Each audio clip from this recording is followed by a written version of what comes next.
in downtown Manhattan, its Art Deco facade a monument to old money and even older grudges. I stood across the street watching the doorman usher in guests with practiced elegance, remembering when I used to call this place home. That was before the incident, as my family so delicately called it. Before I dared to suggest that maybe, just maybe, the hotel chain needed to modernize its supply chain. Before my older brother Marcus, the CEO, had me escorted out by security. "Miss Jensen." A voice interrupted my thoughts. "Your car is ready." I turned to my assistant Sarah. "Thank you. Has our friend at Global Hospitality Supplies sent the latest numbers?" She handed me a tablet. "Yes, Ms. Jensen. The company's stock has dropped another 15% since last week. Their board is meeting tomorrow to discuss acquisition offers." I smiled, scrolling through the financial reports. Global Hospitality Supplies, the exclusive vendor for the entire Jensen Hotel Group, including the flagship Majestic Grand. The company my great-grandfather had handpicked 70 years ago to supply everything from their Egyptian cotton sheets to their handcrafted furniture. The same company that was now teetering on the edge of bankruptcy, thanks to some carefully orchestrated market maneuvers. "Miss Jensen." The doorman had spotted me. His eyes widened in recognition and fear. He reached for his radio. "No need," I called out. "I'm not going in. Just admiring the view." Within seconds, Marcus appeared at the entrance, his perfectly tailored suit a stark contrast to his reddening face. "Alexandra, what are you doing here?" "Hello, brother dear. Lovely day for a walk, isn't it?" He strode across the street, lowering his voice. "You know you're not welcome here. The board's decision was final." "Ah yes, the board. How are they enjoying the latest supply chain issues?" His jaw tightened. "Minor disruptions. Nothing we can't handle." I glanced at my watch, vintage Patek Philippe, bought with my first successful investment. "Really? Because I heard the presidential suite is out of those custom-made towels they're famous for. And wasn't there some issue with the restaurant's wine deliveries last week?" "How did you?" His eyes narrowed. "What have you done?" My phone buzzed, a message from my broker. "GIS board meeting moved up. They're desperate." "Done." I smiled innocently. "I'm just a concerned former employee keeping up with industry news. Speaking of which, have you seen Global Hospitality's stock price lately?" Marcus grabbed my arm, but I smoothly stepped back. "If you've interfered with our suppliers." Now, I chided. "Wouldn't want to make a scene in front of your guests, would you? Bad for the five-star image." As if on cue, a delivery truck pulled up to the hotel's service entrance. Or rather, didn't pull up. The driver was arguing with the receiving manager, gesturing at his clipboard. "Excuse me," Marcus snapped, already turning away. "I have to deal with this." "Of course," I called after him. "I'm sure it's just another minor disruption." Sarah appeared at my side as we walked toward our waiting car. "The hedge fund just confirmed. We have controlling interest in 3 of JHS's major creditors." I took one last look at the Majestic Grand, my family's pride and joy, and soon to be their biggest headache. Perfect. Time for phase 2. The Global Hospitality Supplies boardroom was exactly what you'd expect from a 70-year-old company, all mahogany panels and leather chairs, reeking of tradition and stagnation. Perfect for what I had planned. "Ms. Jensen," Richard Montgomery, GHSSO, stood to greet me. His handshake was clammy. "We weren't expecting you to attend in person." "I prefer to handle important matters face to face," I replied, taking my seat at the end of the conference table.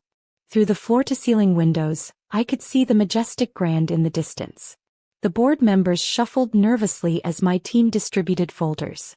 These men had been supplying the Jensen Hotel Group for decades, enjoying a cushy monopoly thanks to my family's obsession with tradition.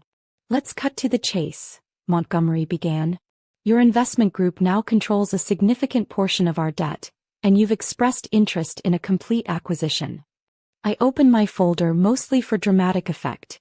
I'd memorized every number weeks ago. "Correct. Though I'm curious, have you informed the Jensen Hotel Group about your situation?" The room tensed. Montgomery tugged at his collar. "We have a long-standing relationship with the Jensens.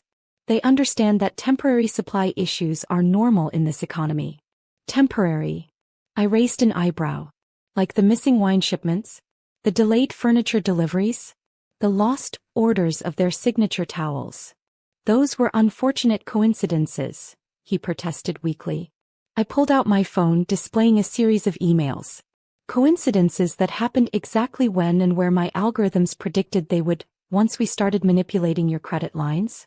The board members began whispering among themselves. They were starting to understand. You engineered this, Montgomery realized. The credit squeeze, the delivery problems. I prefer to think of it as market correction, I smiled. But yes, every missing towel, every delayed shipment, every lost order was precisely calculated. Tell me, has my brother Marcus called yet? As if on cue, Montgomery's phone buzzed. He glanced at it and paled. He's demanding an emergency meeting. Of course he is. The Jensen Hotel Group's annual charity gala is next week. Their biggest event of the year. And you're about to tell him you can't guarantee supplies for it. We can't do that, one board member protested. The Jensens are our biggest client. We're your biggest client, I corrected, sliding forward a new document. As of this morning, my company owns controlling interest in GIS. And we're implementing some changes to our client list. Montgomery's hands shook as he read the terms. This is insane. You want us to classify the Jensen Hotel Group as a non-premium client. With appropriate supply restrictions, I nodded. Effective immediately. They'll destroy us. No, I stood up, straightening my jacket. They can't.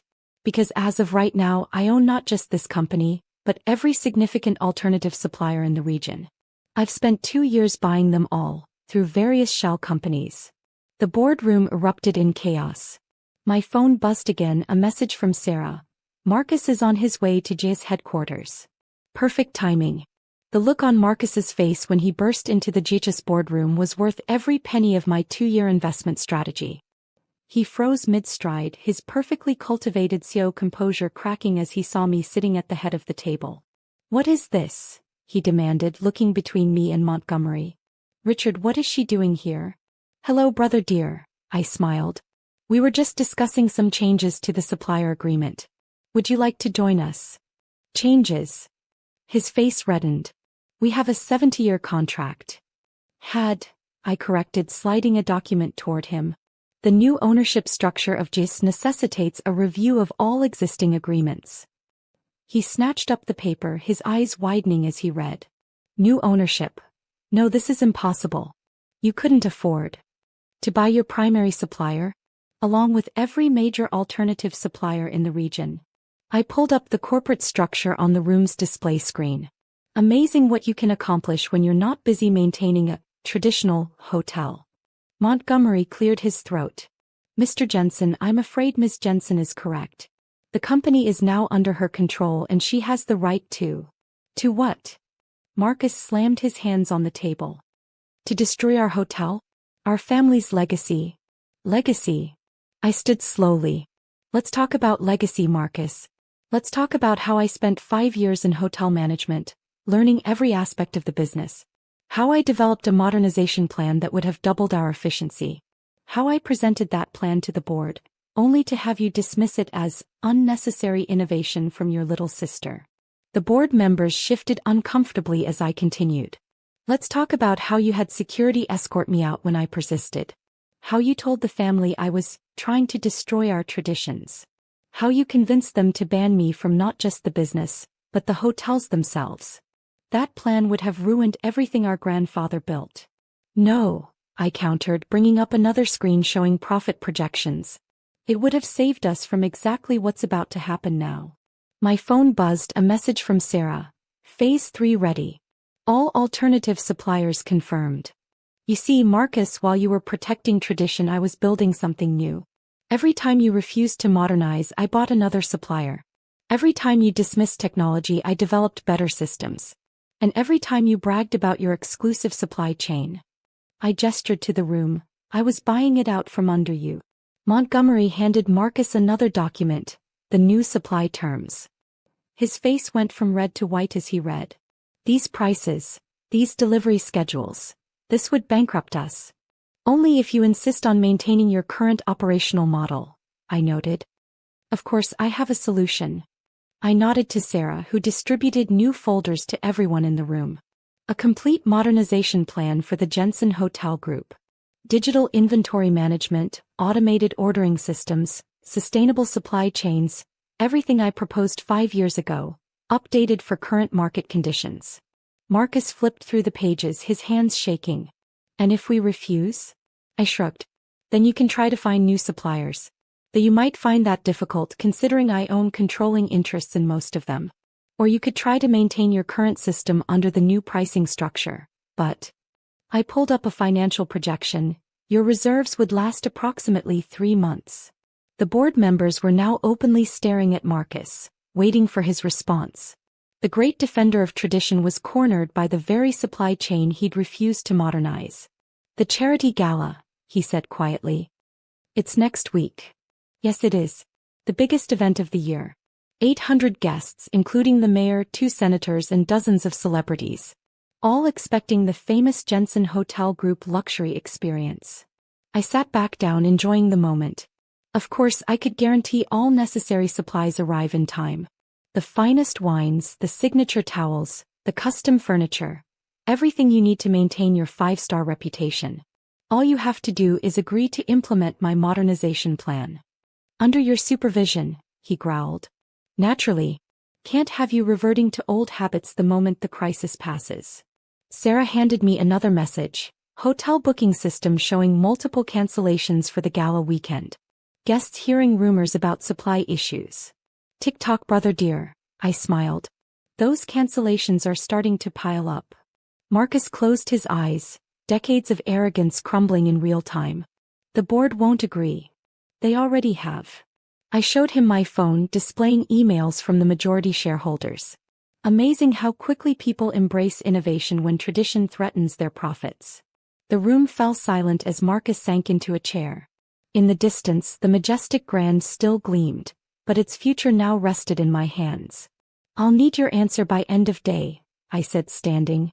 The suppliers are waiting for confirmation before releasing the gala orders. As I gathered my things, Marcus spoke again, his voice barely a whisper. You planned this all along, didn't you? From the moment they threw you out. No, I replied. I planned it from the moment you convinced them to throw me out. There's a difference. Walking to the door, I turned back one last time. Oh, and Marcus, once this is done, you might want to update the guest exclusion list at the hotel. After all, I smiled, it's bad form to ban your new boss from the property. The boardroom erupted in nervous laughter as I left, my heels clicking on the marble floor. Outside, Sarah was waiting with our next schedule. The hotel's executive team is requesting an emergency meeting, she reported. Of course they are, I replied, looking up at the majestic Grand. Schedule it for tomorrow. In my new office, the penthouse suite they used to throw me out of. Sometimes the best revenge isn't just